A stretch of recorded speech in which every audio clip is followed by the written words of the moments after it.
Party नगर पहुंचे 12 senior citizen 3500 kilometre की नर्मदा परिक्रमा कर रहे नगरवासियों ने बिस्किट व चाय नाश्ता से कराकर किया स्वागत। पार्टी देश की अन्य प्रमुख नदियों की तुलना में वर्तमान में नर्मदा नदी स्वच्छता बरकरार है। नर्मदा का हाल भी अन्य नदियों के समान न हो और नर्मदा सदा निर्मल को स्वच्छ बनी रहे, इस उद्देश्य से परिक्रमा शुरू की है।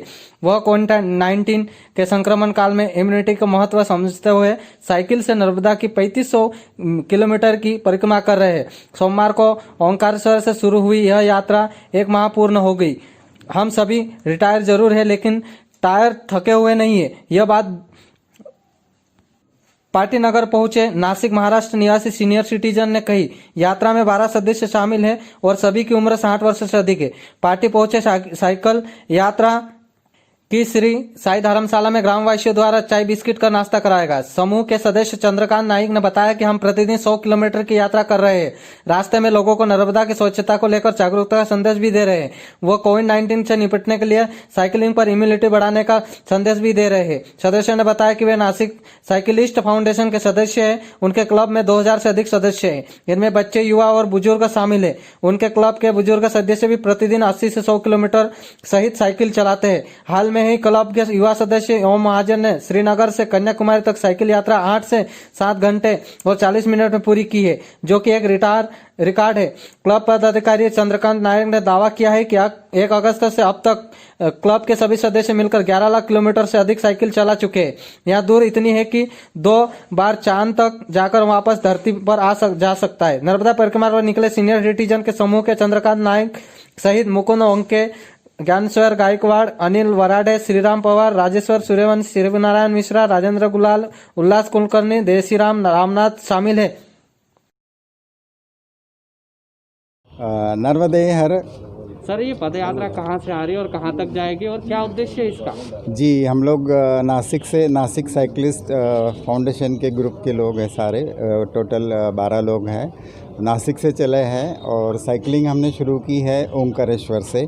पहले दिन वहाँ पड़ा था, दूसरे दिन बड़वानी में नहीं, लेपा पुनर्वास नाम की एक जगह है, वहाँ पे हमने हॉल्ट किया और दूसरे दिन यानी कल रात में हमने बड़वानी में हॉल्ट किया। आज हमारी मंशा है कि प्रकाशा तक जाए।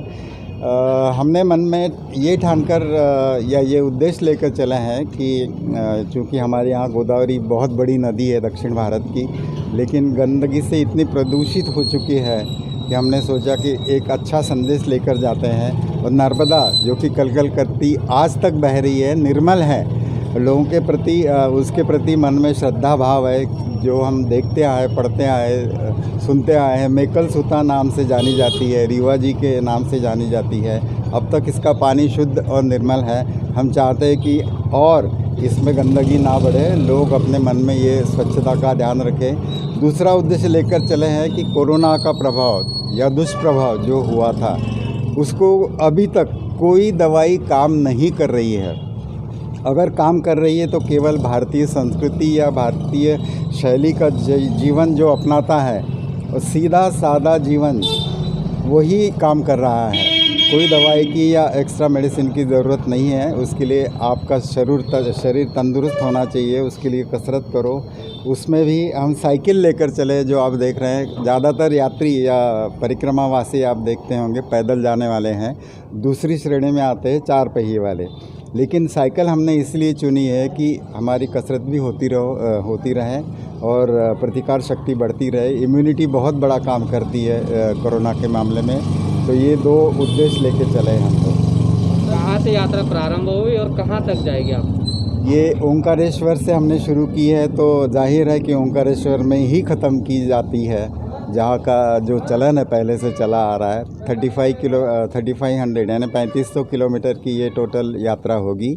हम लोग करीब हमारा अंदाज़ा है कि 1 महीने के कालावधि में हमारी यात्रा संपन्न हो जाएगी। स्वाभाविक है कि महाराष्ट्र, मध्य प्रदेश और गुजरात, जिन 3 राज्यों से ये नर्मदा मैया गुजरती है, हम उसके दक्षिण और उत्तर तट की ओर जाके उसकी परिक्रमा संपन्न। पार्टी में जेएस कार्यकर्ताओं ने राज्यपाल के नाम तहसीलदार आशा परमार को सौंपा ज्ञापन। पार्टी जय आदिवासी युवा शक्ति ब्लॉक पार्टी ने राज्य सरकार द्वारा ग्राम वासियों को उनके संवैधानिक अधिकारों से वंचित करने एवं संविधान प्रचलित कानून नियमों एवं न्यायालयीन आदेश की अवहेलना कर बिगड़े वनों के नाम पर निजी निवेश के लिए मध्य प्रदेश शासन ने आदेश जारी किया है, उसको निरस्त करने को लेकर महामहिम राज्यपाल के नाम तहसीलदार आशा परमार को ज्ञापन सौंपा गया है। जेएस के ब्लॉक उपाध्यक्ष सतीश डुडवे ने बताया कि 20 अक्टूबर को वन मुख्यालय सतपुड़ा भोपाल मध्य प्रदेश एवं राजेश श्रीवास पीसीसीएफ मध्य प्रदेश के वक्तत्व विभाग द्वारा बिगड़े वनों की पीपीपी मोड में विकसित करने की योजना तैयार की जा रही है। यहाँ जलवायु परिवर्तन से होने वाले दुष्प्रभाव के कम करने, राज्य के जंगलों की परिस्थितियों में सुधार करने और आदिवासियों की आजीविका को सुदृढ़ किया जाएगा। इसी का विरोध कर ज्ञापन सौंपा गया है। इस दौरान बड़ी संख्या में जयस के कार्यकर्ता मौजूद रहे। पार्टी के प्राथमिक गुरुजी संघ ने राज्यसभा सांसद व कैबिनेट मंत्री को सीएम के नाम 8 सूत्रीय मांगों को लेकर सौंपा ज्ञापन। पार्टी साइज के प्राथमिक शिक्षक गुरुजी संघ मध्य प्रदेश की ब्लॉक इकाई पार्टी ने मुख्यमंत्री के नाम 8 सूत्रीय मांगों को लेकर कैबिनेट मंत्री प्रेम सिंह पटेल व राज्यसभा सांसद डॉक्टर सुमेर सिंह सोलंकी को ज्ञापन सौंपा। प्राथमिक शिक्षक गुरुजी संघ के जिलाध्यक्ष राजेश कुशवाहा ने बताया कि 21 जनवरी 2018 को सीएम हाउस भोपाल के भव्य मंच से सीएम शिवराज सिंह चौहान ने प्रिंट और इलेक्ट्रॉनिक मीडिया से सामने प्रदेश के हजारों अध्यापकों गुरुजियों को प्रथम नियुक्ति दिनांक से वरिष्ठता क्रम का लाभ देने की घोषणा की थी, लेकिन मुख्यमंत्री द्वारा उक्त घोषणा का आज तक अमल नहीं हुआ। शिक्षकों द्वारा 23 वर्ष से लगातार बिना रुके सेवाएं दे रहे, इसके बाद भी 12 वर्ष की क्रमोन्नति का लाभ नहीं मिला। ऐसे 8 सूत्रीय मांगों को लेकर ज्ञापन सौंपा गया। वहीं कैबिनेट मंत्री ने भी तत्काल ज्ञापन को मुख्यमंत्री को प्रेषित किया। इस दौरान बड़ी संख्या में गुरुजी संघ के शिक्षक मौजूद रहे। पार्टी में चतुर्थ श्रेणी कर्मचारी के भरोसे मॉडल स्कूल, अर्धवार्षिक टेस्ट पेपर के लिए वैकल्पिक व्यवस्था की। पार्टी नगर में संचालित साइज के मॉडल स्कूल पिछले 2 वर्ष से बिना शिक्षकों की संचालित हो रही। मॉडल स्कूल शिक्षक विहीन स्कूल है, जहां पर केवल 3 ही चतुर्थ श्रेणी कर्मचारी पदस्थ होकर विभिन्न कार्य संपन्न कर रहे, जहां पर विद्यार्थियों को डाउट क्लियरिंग के लिए कक्षाओं का सुविधा भी उपलब्ध नहीं हो रही है। वहीं फिलहाल में अर्धवार्षिक टेस्ट पेपर को देखते हुए संकुल प्राचार्य संकुल में पदस्थ ऐसे साइज के शिक्षक जिन्होंने बैचलर डिग्री हासिल कर सेवाएं दे रहे, ऐसे शिक्षकों को बच्चों का टेस्ट सहित मूल्यांकन तक वैकल्पिक व्यवस्था की गई।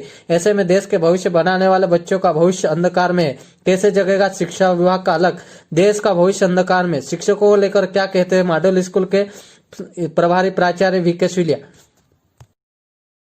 मॉडल एक शिक्षक विहीन स्कूल है। अभी तिमाही परीक्षा को लेकर तो वैकल्पिक व्यवस्था की आपने, इसके अलावा स्कूल का संचालन किस तरीके से और क्या व्यवस्था रहती है?